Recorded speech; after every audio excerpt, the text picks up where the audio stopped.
Hoy vamos a hacer un viaje alucinante en el tiempo, a una ciudad que se quedó literalmente congelada hace casi 2000 años. Venga, vamos a Pompeya.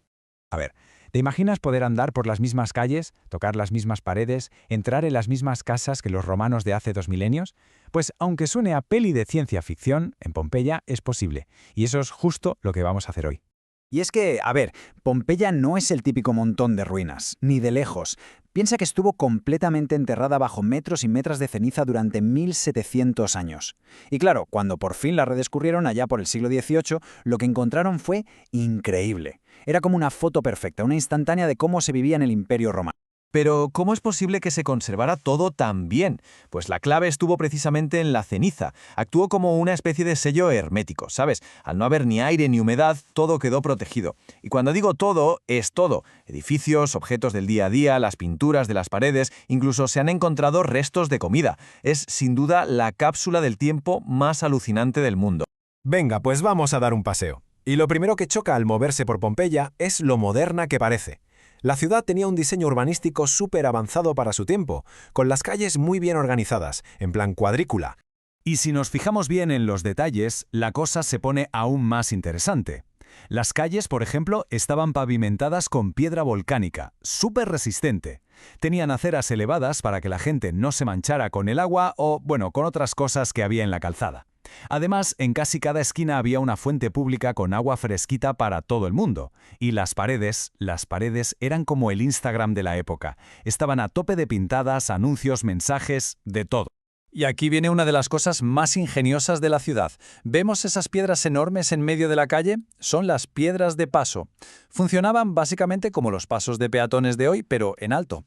Así la gente podía cruzar sin pisar el barro o los desperdicios y los carros con sus ruedas pasaban justo por los huecos. Una solución de ingeniería, la verdad, brillante. Y al final, casi todas las calles importantes te llevaban al mismo lugar, al foro. Esta era la plaza principal, el centro neurálgico de todo. Era el corazón de Pompeya, sin duda. Aquí pasaba de todo. La vida social, los negocios, la política, la religión. Todo se cocía aquí. Y ojo, un dato muy curioso. Para que el foro fuera un sitio tranquilo y seguro para la gente, estaba prohibido que pasaran los carros. Era una zona peatonal, como las que tenemos ahora en el centro de las ciudades. Estaba pensado para que la gente se reuniera, charlara, hiciera negocios, sin el jaleo de los vehículos.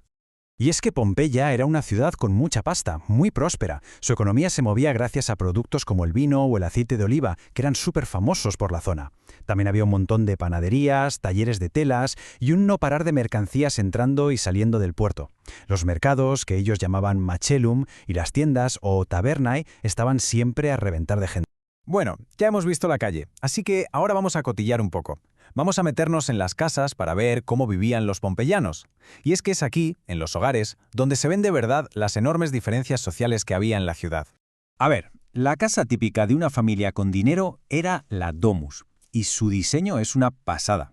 El centro de la casa era un patio abierto llamado atrio. Era genial porque iluminaba todo y además tenía un estanque para recoger el agua de la lluvia. Alrededor del atrio estaban las habitaciones, casi siempre decoradas con unas pinturas en la pared alucinantes, los frescos y mosaicos en el suelo. Y por si fuera poco, al fondo tenían un jardín privado, el peristilo, lleno de columnas y plantas. Un lujazo, vamos. Claro, el contraste con la vida de la mayoría de la gente era brutal. Mientras los ricos tenían sus domus enormes con jardines y agua corriente, la gente más humilde vivía en habitaciones súper pequeñas, a menudo encima de las tiendas. No tenían ni cocina, usaban hornillos portátiles para cocinar y para el agua pues a la fuente pública de la esquina. Eran literalmente dos mundos completamente diferentes viviendo pared con pared. Pero claro, en Pompeya no todo era trabajar y estar en casa, ni mucho menos. El tiempo libre y la religión eran súper importantes en su día a día, así que vamos a ver qué hacían para divertirse y cuáles eran sus creencias. El sitio de moda, por así decirlo, eran las termas. O sea, los baños públicos. Pero ojo, que no eran solo para ducharse. ¿Qué va? Las termas eran el centro social de la ciudad.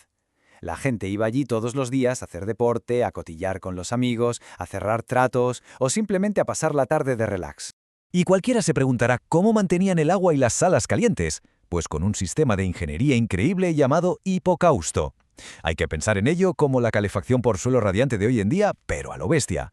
Tenían un horno que calentaba aire, y ese aire caliente circulaba por debajo del suelo y por dentro de las paredes. Una pasada.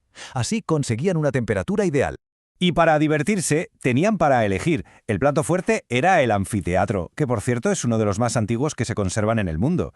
Ahí es donde se veían las famosas luchas de gladiadores.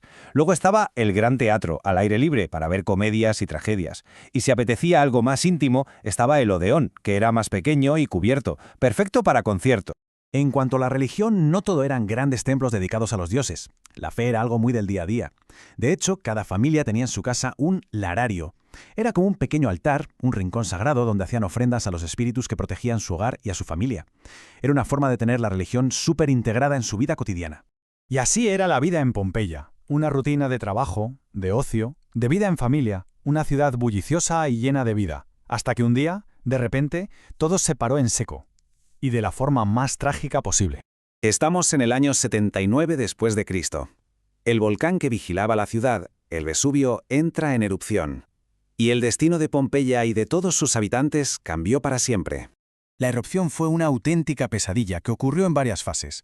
Primero, empezó a caer del cielo una lluvia de ceniza y piedrecitas volcánicas, la piedra pómez. Se acumuló tan rápido que el peso empezó a hundir los tejados. Pero lo peor vino después.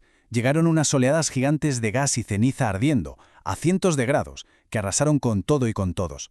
Al final, la ciudad entera quedó sepultada bajo metros de material volcánico, sellada. Fue una tragedia terrible, no hay duda, pero paradójicamente, fue esa misma destrucción la que nos permite hoy pasear por una ciudad romana casi intacta. Es la gran lección de Pompeya. A veces de la peor catástrofe puede nacer el legado más increíble. Y nos deja pensando, ¿cuántos secretos más estarán todavía esperando a ser descubiertos bajo esas cenizas?